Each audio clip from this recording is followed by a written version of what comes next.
Hello students, welcome to A to Z পরীক্ষা। তো আর কিন্তু মাত্র 60 দিন বাকি পিএসসি মিসেলেনিয়াস মেইনস, মানে 64 ডেজ। তো 4 দিন আমি বাদই দিলাম, মোটামুটি ধরে নাও 60 দিন কিন্তু তোমার হাতে রয়েছে। 2 মাস কিন্তু সময়। তো এই 2 মাসে তুমি কিভাবে প্রিপারেশন করবে, কোন স্ট্র্যাটেজি ফলো করবে, কিভাবে টার্গেট নিয়ে পড়লে তুমি কাট অফ ক্লিয়ার করতে পারবে, সেই স্ট্র্যাটেজিগুলো সম্বন্ধে কিন্তু আলোচনা করব। কিভাবে তুমি 450-এর মধ্যে 300 প্লাস স্কোর করবে, ঠিক আছে? 300 প্লাস স্কোর কিভাবে করতে পারবে, সেই সমস্ত কিছু নিয়ে কিন্তু আজকে আলোচনা করব। তো ভিডিওটা মন দিয়ে দেখো, তোমাদের কিন্তু এক্সামের জন্য অনেক অনেক হেল্প হবে। লেট করব না, চলো শুরু করছি। দেখো 2019-এ জেনারেলে কাট অফ এসেছিল হলো 248, ঠিক আছে? কতর মধ্যে এসেছিল এটা? 450-এর মধ্যে, ঠিক আছে? 450-এর মধ্যে কাট অফ এসেছিল 248, মানে জেনারেলে যে লাস্ট ক্যান্ডিডেট ছিল তার মার্কস ছিল 248। তো যেহেতু এবারে তোমাদের কাট অফটা একটু হাই যাওয়ার ব্যাপার আছে, ঠিক আছে? তো আমরা টার্গেট কত রাখবো? আমরা কিন্তু 300 প্লাস টার্গেট রাখবো, ঠিক আছে? যদি কম আসে তাহলে ভালো, কিন্তু আমাদের বেশি টার্গেট রাখতে অসুবিধা নেই। তো মোটামুটি 450-এর মধ্যে কিন্তু আমাদের 300 প্লাস টার্গেট রেখে কিন্তু পড়াশোনা করতে হবে। তুমি বেশি টার্গেট রেখে পড়াশোনা করলে তোমার একটা স্কোর আসবে, কিন্তু তুমি যদি কম টার্গেট রাখো তোমার সেটা কিন্তু আরো কম হয়ে যাবে। এবার দেখো তোমাদের এই যে 450 নাম্বার, 450 নাম্বারের মধ্যে কি কি ইনক্লুড রয়েছে? 450 নাম্বারের মধ্যে ইনক্লুড রয়েছে তোমাদের ইংলিশ রয়েছে 150 মার্কসের, বেঙ্গলি রয়েছে 150 মার্কস, আর হলো জিএস পেপার রয়েছে 150 মার্কসের। এবারে এই ইংলিশের যে 150, তার মানে আমি যদি 300 প্লাস ধরি, তার মানে তিনটের থেকে গড়ে আমার 100 করে তুলতে হবে। এবার গড়ে তো 100 ভাবে হয় না। এবার দেখা গেল তুমি ইংলিশে 90 পেলে, বাংলায় ধরো 80 পেলে, জিএস পেপারে ধরো বেশি পেলে, সেটা দিয়ে মেকআপ করলে 120 হয়ে গেল। এবার কি গড়ে কম বেশি করে গড়ে 100 তোমাকে কিন্তু রাখতে হবে যদি তোমার 300 প্লাস স্কোর করতে হয়। এবারে এই স্ট্র্যাটেজি ফলো করে যদি তোমার পড়তে হয়, তোমাকে কি করতে হবে? স্কোরিং জায়গাগুলোকে চুজ করতে হবে, যে আমি কোন জায়গাগুলোতে ফোকাস করব যাতে আমার স্কোরটা আগে আসে। এক্সামে আমি কোন কোশ্চেনগুলো আগে অ্যাটেন্ড করব, বাড়িতে এখন আমি কোন পার্টটা বেশি ফোকাস করব, আমার স্ট্রং পার্ট কোনটা, আমার উইক পার্ট কোনটা। আমি একটা অ্যান্সার কপিও তোমাকে দেখিয়ে দেবো, ঠিক আছে?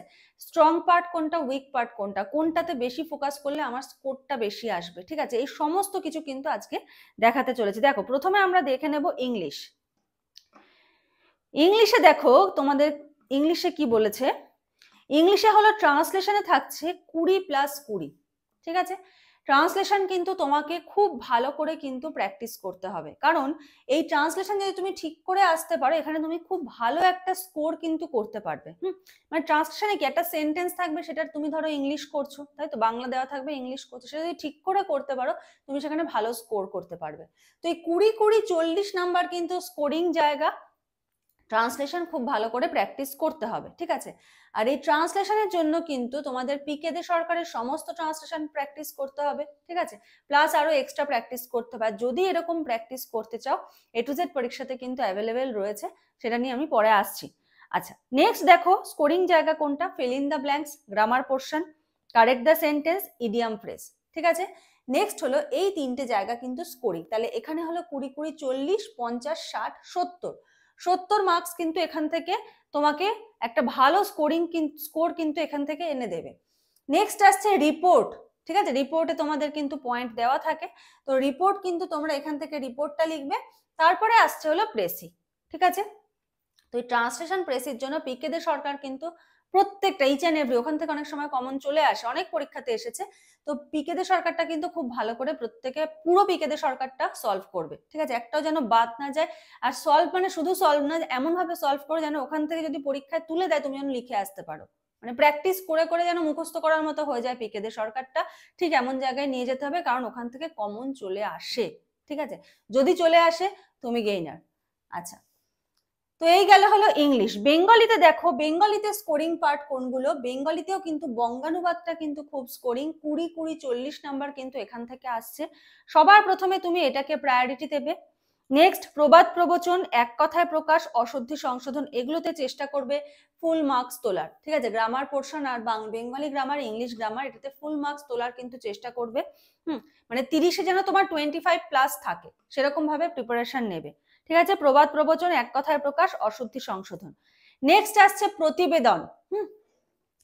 40 নাম্বার কিন্তু তোমার থাকছে বাংলা প্রতিবেদন থেকে, দেন আসছে সারাংশ। সারাংশও কিন্তু প্রচুর A to Z পরীক্ষাতে তোমাদের প্র্যাকটিস করানো হচ্ছে একদম অনলাইন ফ্রি ভাবে। অলরেডি 57টা কিন্তু প্র্যাকটিস করানো হয়ে গেছে অনলাইনে। এছাড়া তুমি যদি মনে করো তুমি পিডিএফ নেবে, ঠিক আছে, তোমাদের 150টার পিডিএফ রয়েছে, তো সেই পিডিএফও তুমি চাইলে কিন্তু নিয়ে নিতে পারো। প্রতিবেদনেরও পিডিএফ রয়েছে, বড় মানে ওয়ার্ড লিমিট অনেক বেশি। তো এই গেল হলো বাংলা আর ইংলিশের স্কোরিং জায়গা, যে কোনগুলোতে তুমি ফলো করবে। ঠিক এই অর্ডারটা মেনটেন করে কিন্তু তোমাকে প্রিপারেশন স্ট্র্যাটেজিটা নিতে হবে। প্রথমেই কিন্তু তুমি প্রেসিটা টার্গেট করবে না, প্রথমে টার্গেট করবে ট্রান্সলেশন, দেন গ্রামার, দেন রিপোর্ট বা প্রতিবেদন, দেন প্রেসি। ঠিক আছে, এইভাবে যদি টার্গেট করো ইংলিশ এবং বেঙ্গলিতে কিন্তু স্কোরটা ভালো আসবে। আচ্ছা, তাহলে গেল ইংলিশ আর বেঙ্গলি। এবার ইংলিশ আর বেঙ্গলি দেখো, এখানে একটু দেখে নাও তোমাদের যে ডেসক্রিপটিভ বেঙ্গলি ইংলিশের ব্যাচ রয়েছে, এই ব্যাচের কোর্স ফিজ হলো 1 টাইম 599। ঠিক আছে, এই ব্যাচে তুমি সপ্তাহে 2 দিন করে তুমি নোটস পাচ্ছ, এক্সাম পেপার চেকিং এর ব্যবস্থা রয়েছে। কি কি পেয়ে যাচ্ছ? সারমর্ম বা সারাংশ পাবে 150টা সমাধান সহ পিডিএফ, একদম টাইপ ফরম্যাটে থাকবে। বঙ্গানুবাদ পেয়ে যাবে 250টি সমাধান সহ পিডিএফ। প্রতিবেদন রচনা পেয়ে যাবে 100টি, যেখানে শব্দ সংখ্যা বা ওয়ার্ড লিমিট কিন্তু 250 থেকে 280।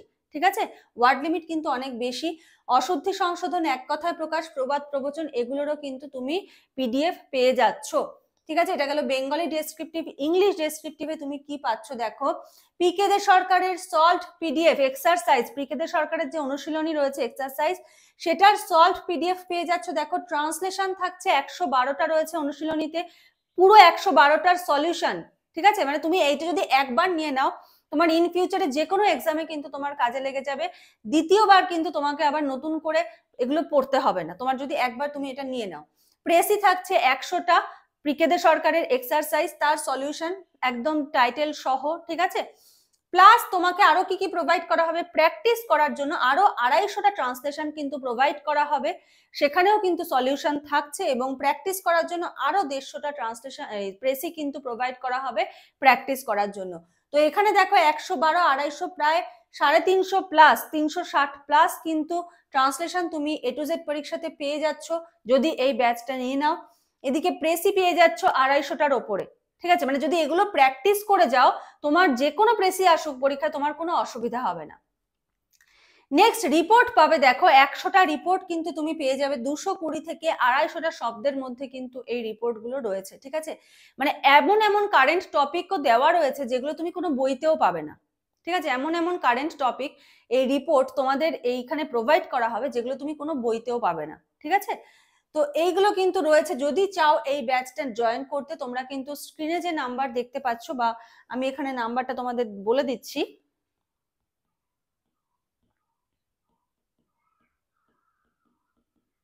ঠিক আছে, এই নাম্বারে যোগাযোগ করে সমস্ত ডিটেলস জেনে নিয়ে কিন্তু জয়েন হয়ে যেতে পারো।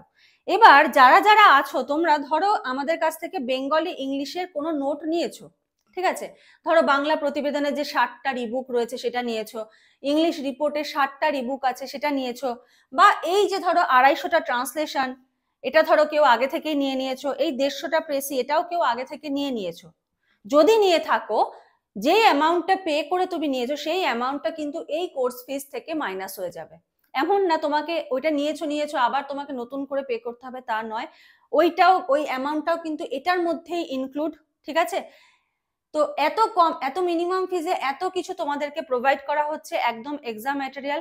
নেক্সট যে এক্সামই আসুক তোমার কোনো অসুবিধা হবে না। ঠিক আছে, আচ্ছা, তো গেল বাংলা ডেসক্রিপটিভ, বেঙ্গলি ইংলিশ। এই নিয়ে যদি কারো কোনো কোয়ারি থাকে তোমরা এই নাম্বারে যোগাযোগ করো, করে সমস্ত ডিটেলস জেনে নাও, হোয়াটসঅ্যাপ করো, কল করো। ঠিক আছে, চলো নেক্সট দেখো ডেসক্রিপটিভ জিএস আর হলো ম্যাথ। ঠিক আছে, ডেসক্রিপটিভ জিএস আর ম্যাথ, এটা কিন্তু খুব ভাইটাল একটা জায়গা। তো এখানে তোমাকে কিভাবে ফোকাস করতে হবে দেখো, প্রথমে তুমি ফোকাস করবে হলো জিএস এর শর্ট কোশ্চেন, দেন ফোকাস করবে ম্যাথ, দেন ফোকাস করবে ডেসক্রিপটিভ পার্ট। ঠিক আছে, জিএস এর শর্টে 50, ম্যাথে 50, ডেসক্রিপটিভ জিএস এ 50। তো যাদের এই পার্টটা স্ট্রং, এবং সে যদি এটাকেও স্ট্রং করে নিতে পারে, তার র্যাঙ্ক আসার থেকে কেউ আটকাতে পারবে না। তোমার জিএস শর্ট পার্ট স্ট্রং, তুমি যদি ডেসক্রিপটিভ পার্টটা যদি স্ট্রং করে নিতে পারো, ঠিক আছে, তোমার কিন্তু র্যাঙ্ক আসার থেকে কেউ আটকাতে পারবে না। ঠিক আছে, আচ্ছা, স্ট্রং পার্ট আর উইক পার্ট এটা বলার আগে আমি তোমাদের একটা কোশ্চেন পেপার একটু দেখাই। দেখো, এটা হলো একজনের কোশ্চেন পেপার, মানে এক্সামে লিখেছিল আর কি।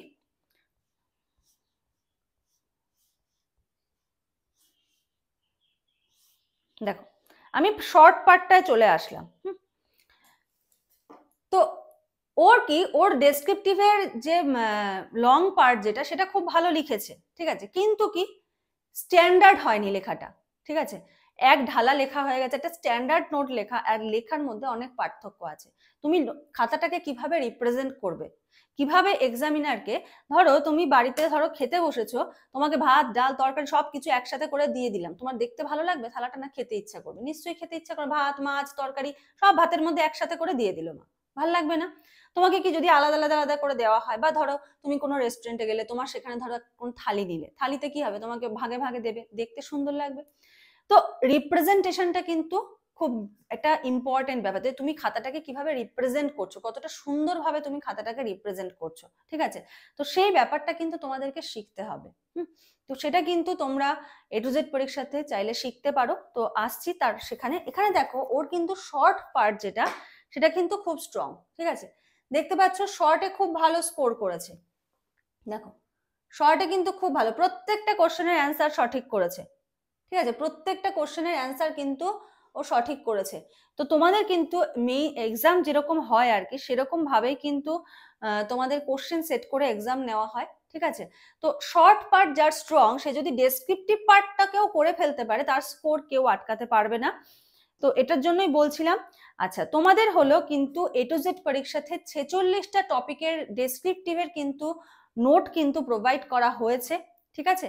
বাংলা এবং ইংলিশ উভয় ভাষাতেই কিন্তু তুমি নোটস পেয়ে যাচ্ছ। তোমাদের কিন্তু সপ্তাহে 2 দিন করে ক্লাস হয় সম্পূর্ণ বাংলা ভাষায়, ঠিক আছে। বাংলা ভাষায় নোট একদম পড়ে পড়ে, লাইন ধরে পড়ে পড়ে কিন্তু বুঝিয়ে দেওয়া হয়। সোমবার এবং বুধবার রাত 8টা থেকে রেকর্ডেড ক্লাসও তুমি পেয়ে যাবে। তুমি যদি আজকে নোটস নাও, তুমি 46টা টপিক পেয়ে যাবে, এবং তুমি কি পেয়ে যাবে, প্রিভিয়াস যত রেকর্ডিং রয়েছে ক্লাসে সেগুলো পেয়ে যাবে। রেকর্ডিংটা শুনে নিলে তোমার কি হলো, খুব তাড়াতাড়ি কিন্তু তুমি পড়াটা তৈরি করে ফেলতে পারবে, ঠিক আছে। তোমাদের PDF রয়েছে, তোমাদের অ্যান্সার রাইটিং এর জন্য এক্সামের কিন্তু ব্যবস্থা রয়েছে। তো যদি কেউ ক্লাসে জয়েন করতে চাও, সাথে তোমরা অ্যাব্রিভিয়েশন স্কিমস এগুলোও পাবে। যদি কেউ ক্লাসে জয়েন করতে চাও, তোমরা স্ক্রিনে যে নাম্বারটা দেখতে পাচ্ছ, সেই নাম্বারে যোগাযোগ করে সমস্ত ডিটেলস জেনে নিয়ে, প্রয়োজন হলে ডেমো নোটস নিয়েও কিন্তু তোমরা চাইলে ক্লাসে জয়েন হয়ে যেতে পারো। ইন ডিটেলসে এতটা ইনফরমেশন দেওয়া রয়েছে, তোমাদের কোথাও খুঁজতে হবে না। আবার এরকম ভাবে ইনফরমেশন দেওয়া, কারোর লেখার সঙ্গে কারোর লেখা কিন্তু ম্যাচ হবে না, ঠিক আছে। ধরো তোমার মনে হলো তুমি 1 নম্বর পয়েন্টটাকে নেবে, কারোর মনে হবে আমি 2 নম্বর পয়েন্টটাকে ইউজ করব, ঠিক আছে। তো যথেষ্ট ইনফরমেশন দেওয়া রয়েছে, তোমাকে কোনো এক্সট্রা ভাবে খুঁজতে হবে না। বা এমনও না যে আমরা পয়েন্ট দিয়ে ছেড়ে দিচ্ছি যে তুমি এবার এই পয়েন্টগুলোর ব্যাখ্যা খুঁজে নিয়ে লেখো, এমনও না। একদম তৈরি নোটস কিন্তু তোমাদের প্রোভাইড করা হচ্ছে। ডেসক্রিপটিভ জিএস পার্ট যদি স্ট্রং করতে চাও, তোমাকে কিন্তু ঠিক এরকম ভাবেই নোটস কিন্তু লিখতে হবে বা পড়তে হবে, যেভাবে আমরা প্রোভাইড করছি, ঠিক আছে, যদি স্কোর করতে হয়। তো ইন ডিটেলস যদি জানার হয়, তোমরা এই নাম্বারে যোগাযোগ করো, করে সমস্ত ডিটেলস জেনে নাও। জেনে নিয়ে কিন্তু নোট যদি নাও, এই পার্ট নিয়ে কিন্তু আর কোনো রকম কোনো চিন্তা থাকবে না। এবং ইভেন 46টাই কিন্তু কমপ্লিট না, ঠিক আছে, তোমরা কিন্তু এখনো নোটস পাবে, ঠিক আছে। তোমাদের ক্লাসের সঙ্গে সঙ্গে এখনো কিন্তু তোমাদের নোটস প্রোভাইড করা হবে। তো এই যে টপিকগুলো তোমার যদি জানা থাকে, তুমি যদি জানো, তুমি অবশ্যই লিখে আসতে পারবে, ঠিক আছে। ইম্পর্টেন্ট টপিকগুলো কিন্তু তোমাদের একদম করিয়ে দেওয়া হচ্ছে। তো এই সম্বন্ধে যদি কারো কোনো কোয়ারি থাকে, তোমরা কিন্তু স্ক্রিনের নাম্বারে যোগাযোগ করতে পারো। আর এটাই বলবো যে প্রথমে এই পার্টটাকে খুব ভালো করে স্ট্রং করো, কারণ তুমি ডেসক্রিপটিভ পার্টটা খুব সুন্দর করে লিখলে কিন্তু তোমার শর্ট পার্ট যদি উইক হয়, তোমার কিন্তু স্কোর আসবে না। শর্ট দিয়ে কিন্তু একদম ছাক্কা নম্বর আসে। এখানে 50তে তোমাকে কিন্তু 42 45 প্লাস কিন্তু তোমাকে টার্গেট রাখতে হবে। 50তে 45 প্লাস কিন্তু তোমাকে টার্গেট রাখতে হবে। ম্যাথেও কিন্তু 45 প্লাস তোমাকে টার্গেট রাখতে হবে, তাহলেই কিন্তু তোমার স্কোরটা খুব সুন্দর একটা স্কোর কিন্তু চলে আসবে। তো প্রত্যেকে কিন্তু ফুল ফোর্স দিয়ে, ফুল এফোর্ট দিয়ে কিন্তু প্রিপারেশন স্টার্ট করে দাও। আর কিন্তু হাতে 60 দিন মতো সময় রয়েছে, বেশি দিন সময় নেই। সমস্ত কিছু ভুলে একদম পড়াশোনায় ফোকাস করো। তোমাদের যদি কোনো রকম কোনো কোয়ারি থাকে তোমরা কমেন্ট করো, কমেন্ট করে জানাও যে তোমাদের কোনটা প্রয়োজন আছে। আর তোমাদের জন্য কিন্তু ডেসক্রিপটিভ বেঙ্গলি ইংলিশের ক্লাস কিন্তু ইউটিউবে আমরা যেরকম বলেছিলাম ফ্রি ক্লাস আসবে, ক্লাস কিন্তু অলরেডি আসছে। এবার যদি কারো পিডিএফ প্রয়োজন হয় তোমরা পিডিএফটা নিয়ে নিতে পারো।